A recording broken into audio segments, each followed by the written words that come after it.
তাহলে তারপরে অবশ্যই কি আছে, ইফ যুক্ত আছে, তার মানে এটা অবশ্যই কি হবে, present present indefinite tense indefinite. হবে। হ্যাঁ, তাহলে তাহলে आंसर কি হবে, no if I know no his address. Address. আচ্ছা, তাহলে 2 নাম্বারটার आंसर কি হবে বলো। If our login is fulfilled, they would join to keep their promise. They would have the first they would join. They will join their promise. বলতেছি if our login is fulfilled, এখানে past মানে শুধু past simple past tense আছে, তাহলে পরেরটা হবে simple past participle হওয়ার কথা। keep they would have to keep their promise. They answer will কোনটা হবে, এ বি সি ডি, আমাকে যে কোনো একটা বলবা। আচ্ছা আগে আমাকে এটা বলো, if our longing is fulfilled, এটা কোন টেন্সে আছে। এটা সিম্পল প্রেজেন্ট টেন্স আছে, সরি মানে সিম্পল পাস্ট টেন্স আছে।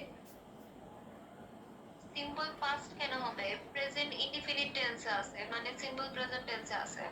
এখানে ফুলফিলড দেওয়া আছে মানে হচ্ছে এটা প্যাসিভ সেন্টেন্সে, তাই না। হ্যাঁ, তারপর এটা হচ্ছে প্যাসিভ।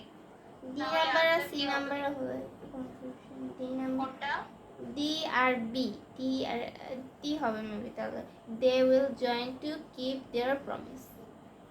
হ্যাঁ, they will join to keep their promise, তার মানে এটা হচ্ছে ফিউচার ইনডিফিনিট টেন্স। আচ্ছা, বুঝতে পেরেছো। হ্যাঁ, বুঝতে পেরেছি। ওকে, এখন তোমার কাজ হবে সবগুলো হচ্ছে একবার দেখা, কোনো জায়গায় যদি কোনো প্রবলেম থাকে তাহলে হচ্ছে আমাকে বলা, আমি ওই জিনিসটা আবার বুঝাই দিব। ঠিক আছে, দেখি। আচ্ছা দেখো,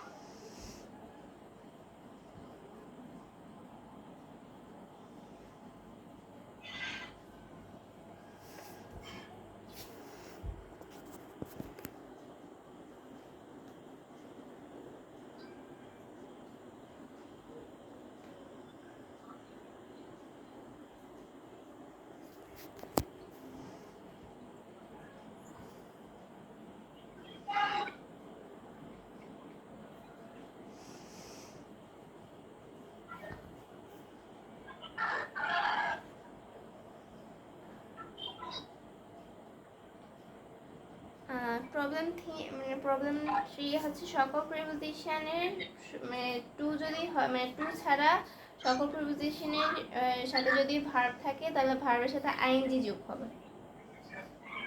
এটা মানে এটা কি ঠিক আছে? হ্যাঁ, এটা মানে টু এটা আচ্ছা কিন্তু শোনো আমি বলি, টু এর যদি সাথে কেন হবে? সেন্টেন্সটা শেষ হয় প্রিপোজিশন দিয়ে, হুম, শূন্যস্থানের আগে যদি প্রিপোজিশন থাকে, প্রথম সেন্টেন্সটা দেখো, the old man tried of, তাই না, হ্যাঁ, অফ, তারপরে শূন্যস্থান, হুম, প্রিপোজিশন দিয়ে কিন্তু শেষ হয়েছে, তার মানে কি ভার্বের সাথে আইএনজি যুক্ত হবে।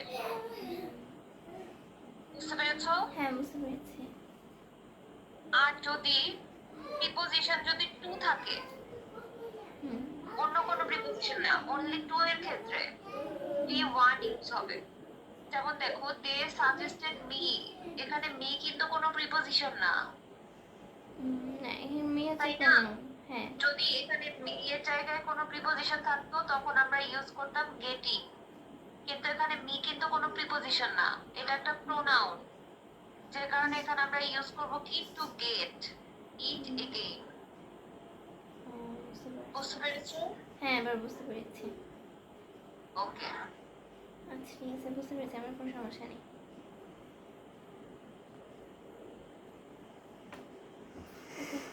ঠিক আছে। ওকে, তাহলে হচ্ছে আজকে এই পর্যন্তই থাকুক, তোমার রাইট ফর্ম অফ ভার্ব শেষ। যদি হচ্ছে নেক্সট দিন আমি করি তাহলে হচ্ছে আমি তোমাকে রাইট ফর্ম অফ ভার্বের উপর এক্সাম নিব। ওকে, ঠিক আছে। ঠিক আছে, ঠিক আছে। তুমি আমাকে আমাকে বা হচ্ছে যে অথর ওনাকে একবার জানাই দিও, তাহলেই হবে। ওকে, ঠিক আছে। ওকে, আল্লাহ হাফেজ। ওকে, আসসালামু আলাইকুম।